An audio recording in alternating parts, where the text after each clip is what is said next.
Сегодня уже третий день по раздаче продуктовых наборов тем, кто оказался в непростой жизненной ситуации.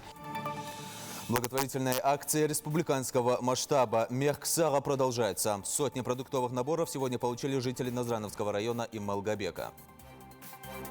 Погода в праздник весны и труда не подвела, правда, подкачала эпидемиологическая ситуация. Сегодня день весны и труда. Митинги и шествия отменены из-за пандемии. Празднование 1 мая прошло виртуально с интернет-лозунгами. Дарит свет и информирует почти век. Газете «Сердало» 97 лет. Поздравляем коллег. История создания печатного издания в нашем выпуске. Акция «Георгиевская ленточка» – это эстафета от прошлых поколений к нынешним. Акция «Георгиевская ленточка» сменила формат. Она пройдет в онлайн-режиме. Расскажем, как принять участие в виртуальном марафоне. Онлайн-тренировки уже стали мейнстримом. Аудиторию в более 100 зрителей собрали дзюдоисты Зелимхан Аздоев и Ислам Яшуев.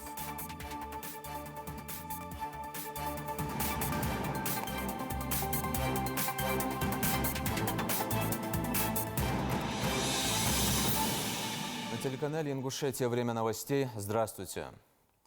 7933 новых случаев заболевания коронавирусом зафиксировано в России за сутки. Число заболевших в стране уже превысило 114 тысяч человек. 1169 человек скончались, выздоровели 13 220. В Ингушетии выявлено 47 новых случаев заболевания за сутки. Умер еще один пациент с коронавирусом. Всего скончались 23 человека. Общее число болеющих достигло 769. За вчерашний день выписаны из больницы еще 24 человека, всего их 153.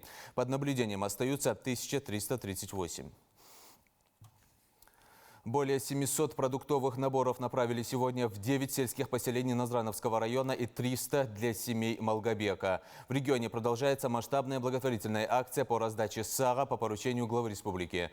Продуктовые наборы раздают малоимущим семьям, погибших правоохранителей, остро нуждающимся. К распределению продуктов привлечены активисты фонда «Тешим» и волонтеры. К акции присоединяются меценаты. Большую помощь оказал сенатор Билан Хамчиев. Подробности в репортаже Микаила Тангиева. Акция добра регионального масштаба под названием «Мех Сага» продолжает набирать свои обороты. Сегодня уже третий день по раздаче продуктовых наборов тем, кто оказался в непростой жизненной ситуации. Очередная партия продуктов первой необходимости отправляется в Назрановский район Ингушетии. 744 продуктовых набора нужно успеть доставить малоимущим жителям нескольких населенных пунктов до разговения. Глава республики Махмуд Али Калиматов и сенатор Билан Хамчиев позаботились о том, чтобы семьи получили самое необходимое в условиях карантина. Как мы знаем, сейчас свирепствует пандемия, коронавирусная инфекция. И все люди в основном сидят на самоизоляции дома. В данном случае помощь будет оказываться малоимущим и остро нуждающим семьям. График вывоза мы согласовали здесь. Сейчас вот стоит на погрузке КАМАЗ до Лаково. В дальнейшем все будет проходить в соответствии с графиком. Первые 84 продуктовых комплектов, в которые входят мука, сахар, чай, подсолнечное масло и яблоки, раздают в селе Далаково. Помощь выгружают во дворе местной администрации. Залихан Добриева – одна из тех, кому такая поддержка в это непростое время просто необходима. Бабушка страдает онкозаболеванием, к тому же семья живет в щитовом доме без всяких удобств. Такая помощь, считает Залихан, поможет на время забыть о трудностях в период самоизоляции.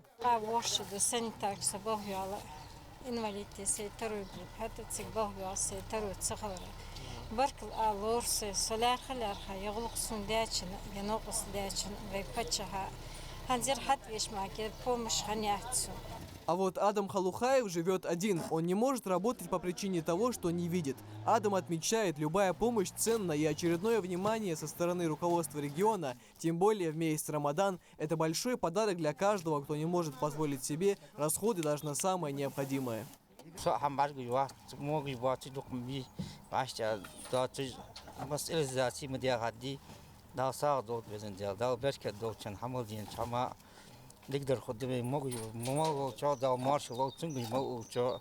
Еще одна, груженная продуктовыми наборами машина, отправилась в Кантышево. Свою долю от республиканской акции «Мех Сага» там получили 108 семей.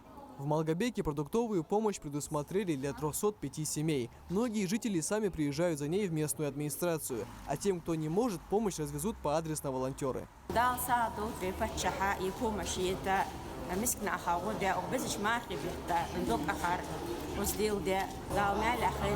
Руководство региона призывает всех, кто имеет возможность приобщиться к богоугодному делу и помочь нуждающимся в период пандемии и священного месяца Рамадан. Михаил Танги, Майрбек Межоев, Новости 24. Более 35 малоимущим семьям из Сунжинского района оказали гуманитарную помощь. Инициатором такой поддержки стали наши земляки и местная религиозная организация мусульман города Магадан. Картофель, лук, масло, рис – это не весь список продуктов, которые включили в наборы. Помощь поадресно раздали сотрудники городской администрации, соблюдая все меры предосторожности. В свою очередь, местные власти планируют направить подарки с поздравлениями с 9 мая ветеранам из Магадана. Нам обратилась местная религиозная организация мусульман города Магадан Магаданской области, лицей Муфтия, дальневосточного лицея имама мечети Магадана и нашего земляка Медарова Мухарбека. Мы сегодня оказываем жителям города Сунжа продуктовую помощь для семей многодетных, малоимущих семей. И опять же мы обхватим всех одиноко живущих пожилых людей нашего города.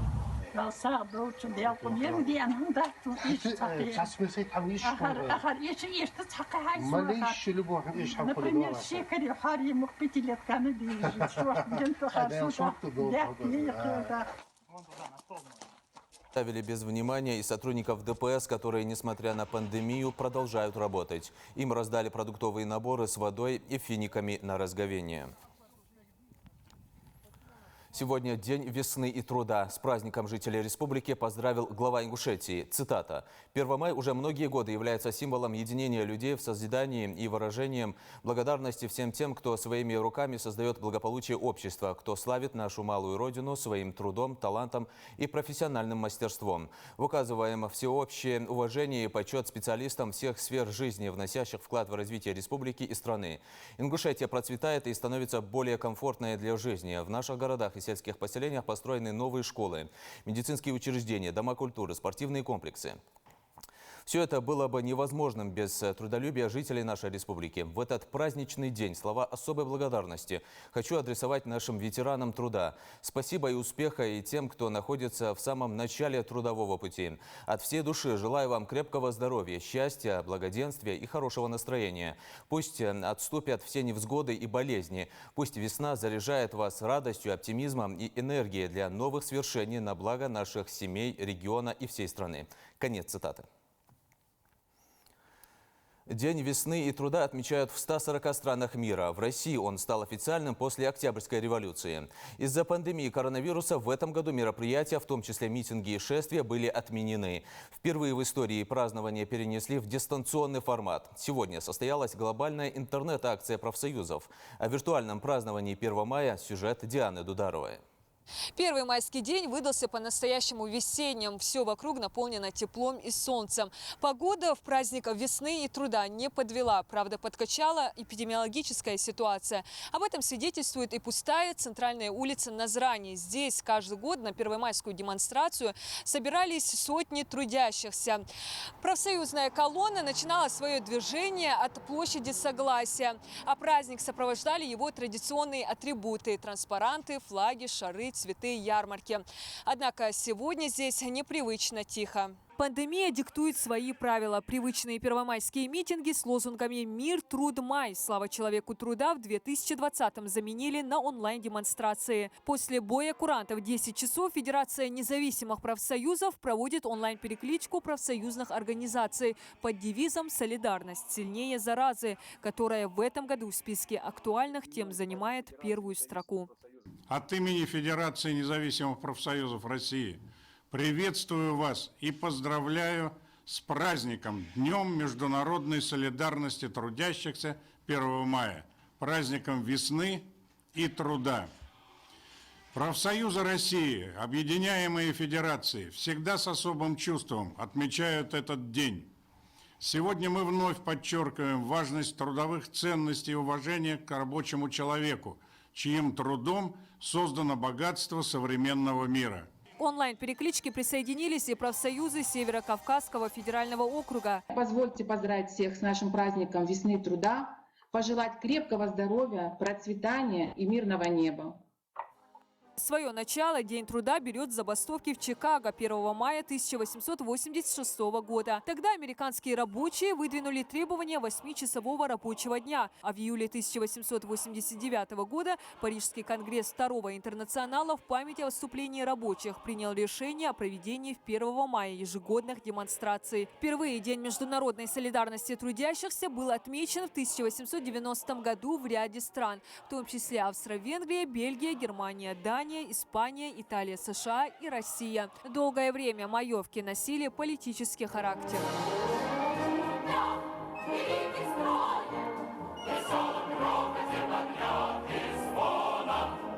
Сегодня 1 мая отмечается в 142 странах и для большинства государств из политического модифицировал в яркий весенний праздник. Так, в День труда в России проходят торжественные шествия, митинги. Последние годы в демонстрациях приняли участие около 3 миллионов человек. На них дружно собираются представители всех рабочих профессий. Это и врачи, ученые, кондитеры, сварщики, электрики, водители, журналисты. Также многие предпочитают первый день мая провести на садовых участках, работая с землей, что тоже соответствует тематике праздника. Отмена массовых гуляний из-за рисков эпидемии не помешала россиянам и в этом году поздравить друг друга, находясь на самоизоляции. Так, в режиме онлайн празднует Ирафида Гагиева, воспитанница детского сада «Ромашка». Весенний праздничный день. Природа весной просыпается и расцветает сирень. Давайте дарить поздравления любимым, родным и друзьям. Скажите, как вы любите, как все они дороги вам. Несмотря на праздничный день, в усиленном режиме сегодня исполняют свой профессиональный долг врачи Ингушетии. Большое количество поздравлений в этот праздник шлют и жительницы Ингушетии Марьям Богатыревой. Она около 30 лет проработала дояркой на ферме. Марьям стала настоящей гордостью республики. В 2015-м за многолетний нелегкий труд президент страны наградил труженицу звездой Героя труда России.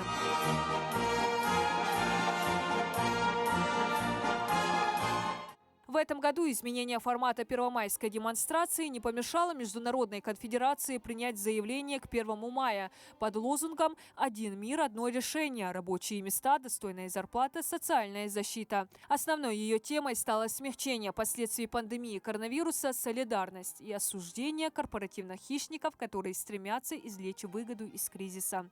Мир, труд, май, с праздником вас! Диана Дударова, Адам Далаков, Новости 24.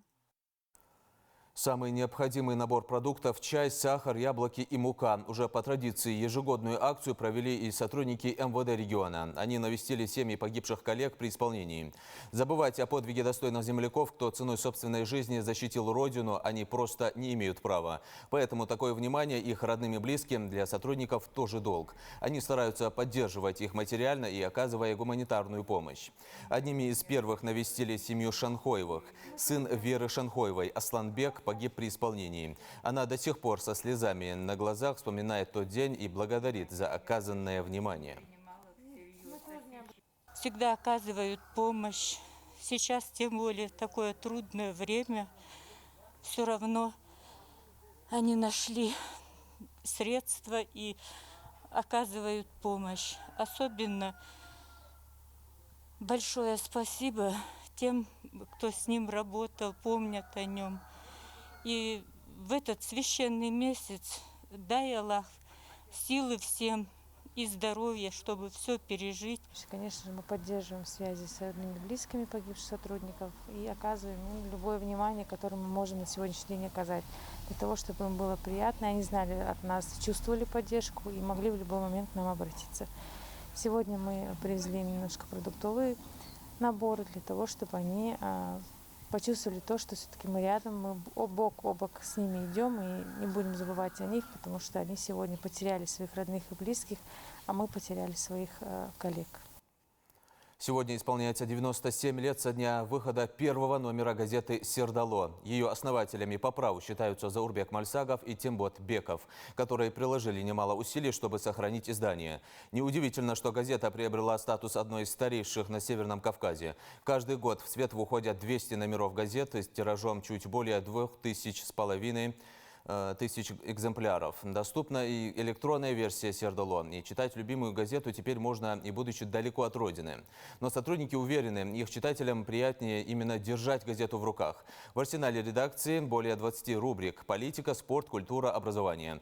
На страницах издания всегда можно найти отражение самых важных процессов и событий в республике и стране, проблем и чаяний народа. Печатники стараются охватить все, что происходит в регионе. Эта задача остается неизменной со дня создания газеты. Акция «Георгиевская ленточка» в этом году сменила формат. Черно-оранжевые символы победы по понятным причинам не будут раздавать на улицах. Сама акция пройдет онлайн. Как принять участие в виртуальном марафоне, расскажет Хава Гагиева. Черно-оранжевая лента, столь любимая и бережно хранимая в каждой семье. Акция «Георгиевская ленточка», ставшая неотъемлемой частью празднования 9 мая, стартовала в российских городах. Правда, из-за ситуации с коронавирусом ее формат тоже претерпел изменения, но смысл остался прежним – вспомнить героев, завоевавших для нас великую победу. Акция «Георгиевская ленточка» – это эстафета от прошлых поколений к нынешним. Эстафета народной памяти, уважение к подвигам отцов и дедов. Эстафета готовности защитить свою землю, свой народ, свой язык, свое имя. Для меня Георгиевская ленточка – это символ памяти о победе России в Великой Отечественной войне и вечной признательности нашим дорогим ветеранам.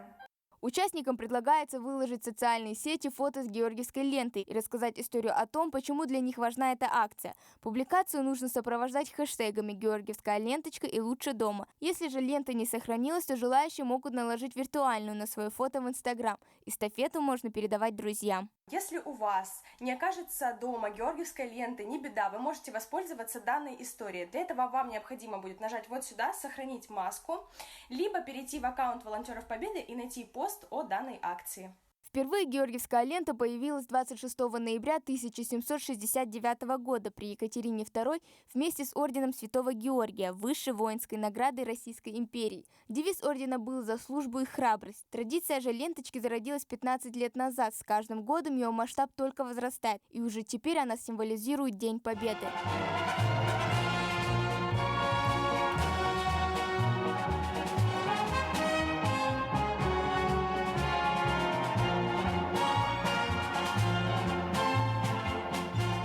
По всей стране различными способами отдают дань уважения тем, кто этого действительно достоин. Школьники и студенты благодарят ветеранов за их героизм и храбрость, не выходя из дома. Рисуют картины, мастерят поделки и читают стихи. Сквозь слезы говорила мать: сынок, я видела живой, присядь, отдохни, родной. Пришлось так долго воевать, 4 года, как 100 лет. И молодой, но весь седой за нашу жизнь держал ответ. Спасибо деду за победу, за отстоявшие дома, за небо чистое, за веру, за то, что мы теперь живем. Любимая всенародная акция в этом году началась значительно позже, однако завершится она, как обычно, 9 мая в День Победы. До столь знаменательного события остались считанные дни, а пандемия коронавирусной инфекции не повод забывать, кто и какой ценой одержал победу в самой страшной войне в истории человечества. Хава Гагиева, Магомед Шоухалов, Новости 24. Пандемия коронавируса затронула всех жителей планеты. Если не напрямую, то косвенно. Органы власти и частные компании перестроили свою работу, в том числе и Ингушское управление антимонопольной службы. Теперь основная работа проходит в удаленном режиме дистанционно. Территориальное управление приостановило личный прием граждан. Комиссии по рассмотрению жалоб проводятся в ограниченном составе.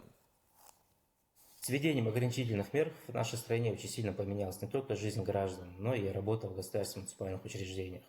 В нашем управлении оно поменялось очень сильно. Очень много техпрогресса появилось в нашей жизни, и очень сильно поменялся состав и принципы жалоб, которые к нам поступают. Допустим, вот семинары теперь проходят вот в таком электронном формате.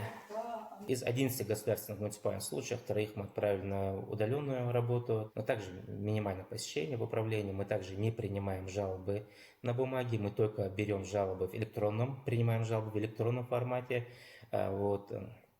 Наручный документооборот практически прекращен, кроме как поступление с Почты России. Также у нас... С сегодняшнего дня в силу вступают новые законы. Начинает действовать закон о бесплатном горячем питании для учащихся младших классов.